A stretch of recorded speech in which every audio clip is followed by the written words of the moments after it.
a warning to us that the Sardar Patel letter of 10th September 1950, which Nehru simply dismissed, perhaps even without reading it.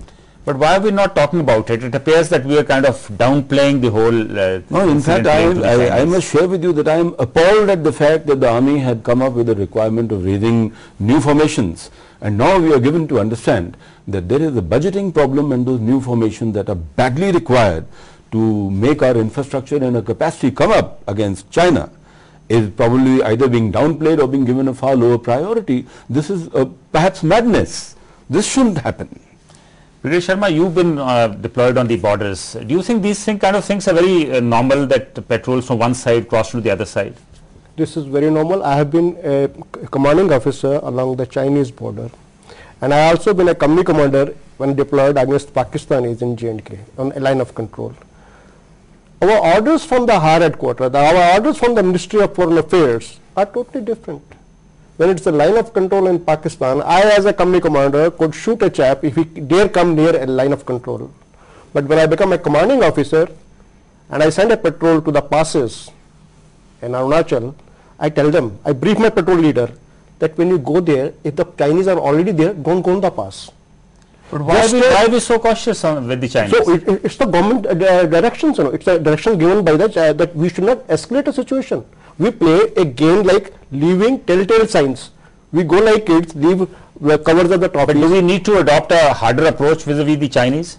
If we are very clear that this is our area, we ought to be as tough as we are with Pakistan. We should take the same stance. Why should anyone allow? We have General Mehta, can we afford to adopt a harder approach with China?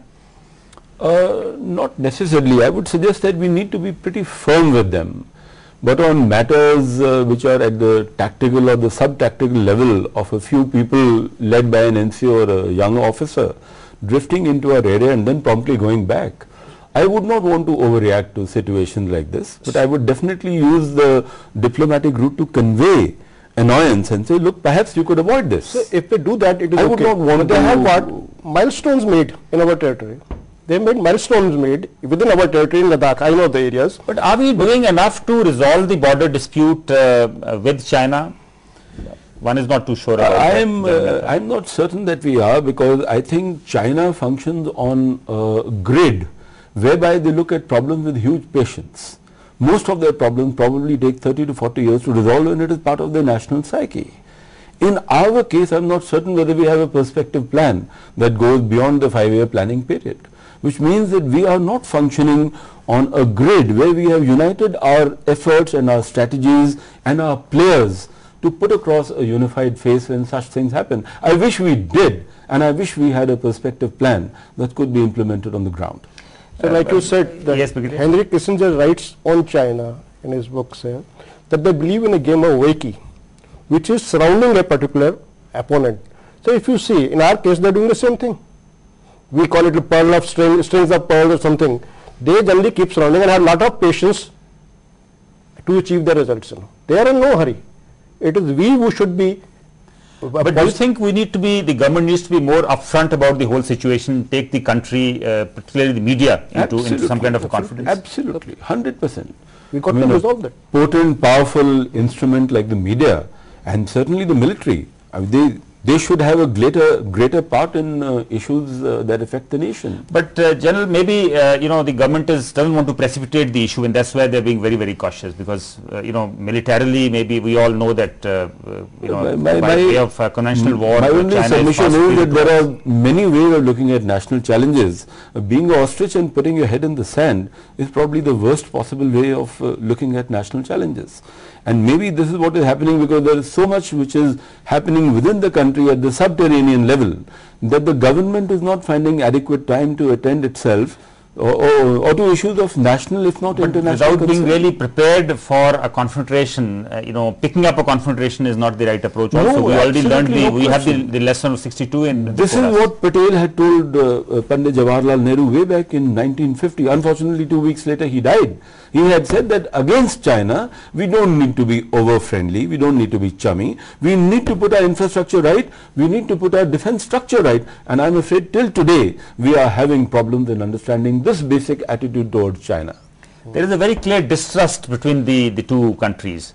How do we remove this between India and China? So this is it's high time that we should tackle the tiger by its tail, you know, that we should increase our diplomatic efforts, create lobbies all over the world and create pressure on that, on the Chinese, that they come to negotiating table and discuss. That's a very valid point. We need to go beyond a military solution, maybe adopt the diplomatic route to resolve the Mr. Sandhu, I would suggest to you that in our Look East policy, if it is carried out right, this is exactly what we are doing, and China is now beginning to show huge signs of irritation, because our closing up ranks with Vietnam, whether it is over oil or whether it is over friendliness or whether it is naval visits by us, is beginning to bother them. This is how we should perhaps carry out a string of pearls on them. Then, as China is very uncomfortable with our South China policy and our presence there. And there is very little they can do about it, because this is how we should answer their problems of taking over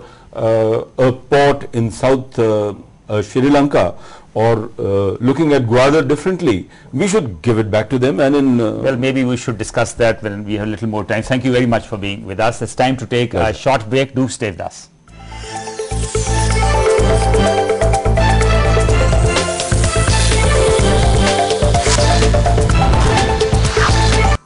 Welcome back. The Punjab government has appointed Anil Kaushik, a 1975 batch IPS officer and presently DGP Prisons, as the new Director General of Police. Kaushik will succeed Paramdeep Singh Gill after his superannuation on Friday. Kaushik has served as IG Zonal Patiala, Additional Director General of Police, Crime and ADG Security. On April 28, 2009, he was promoted as DGP and posted DGP Prisons. Kaushik has been awarded Police Medal for Meritorious Services in 1998 and President's Police Medal for Distinguished Services in 2007.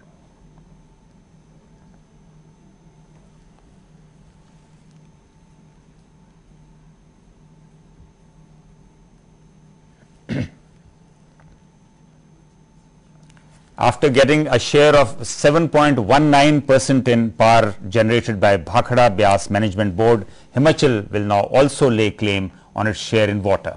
Himachal had been claiming its share of 7.19% in all assets of the BBMB, though the court has at present just awarded it a share in power.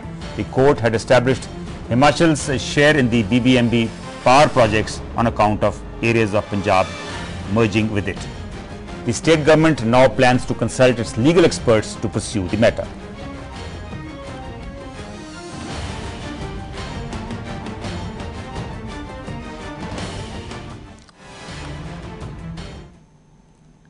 To discuss this issue, we are joined in the studios by Padamjeet Singh, former Chief Engineer PSEB and President of the All India Power Federation.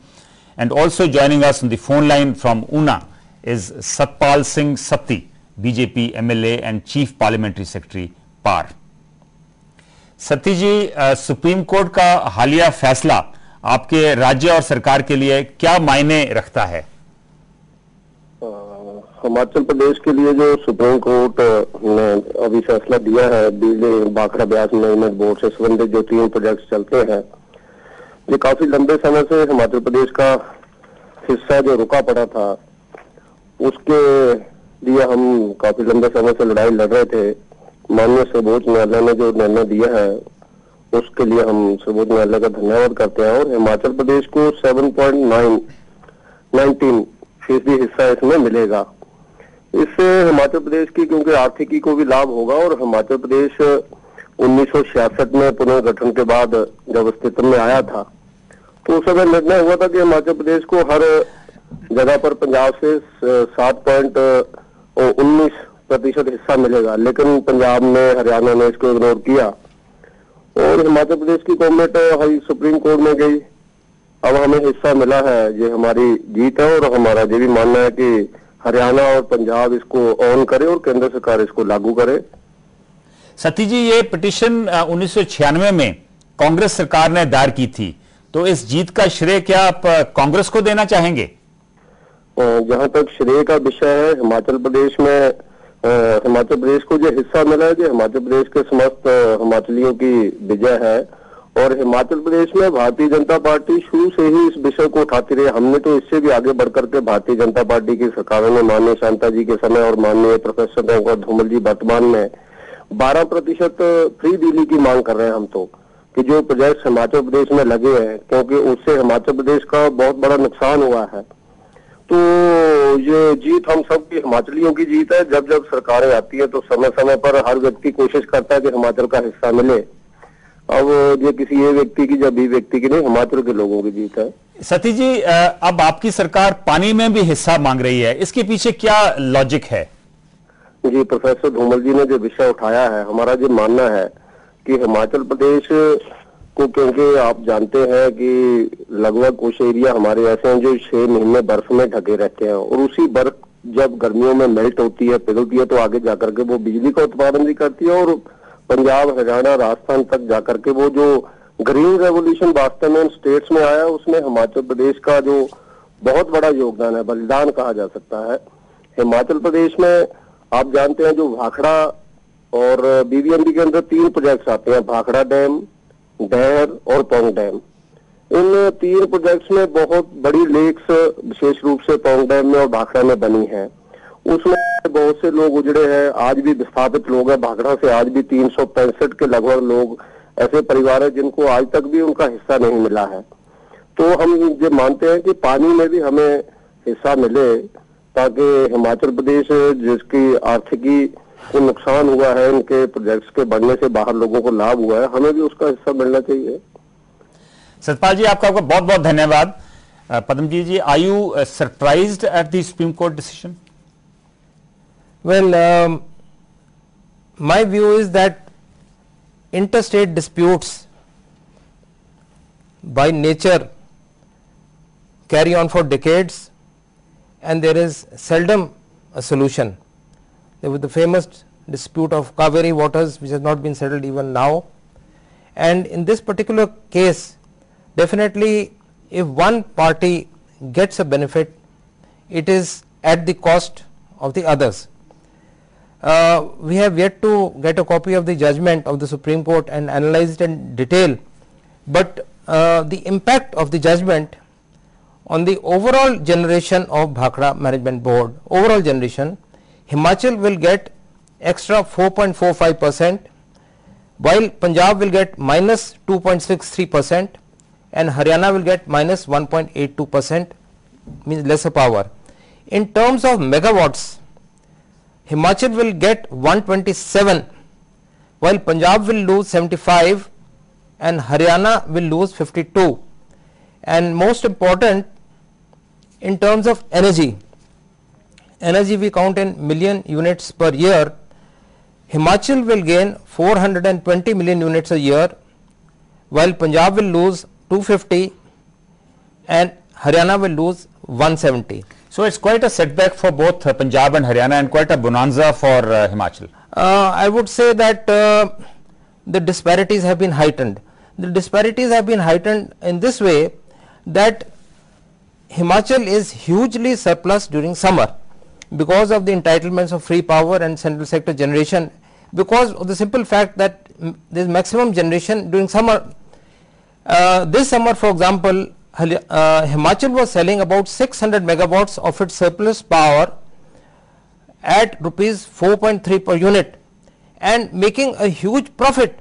You see, on one side you have a surplus state making huge profits, and on the other side you have Haryana as well as Punjab, which are deficit in summer. So what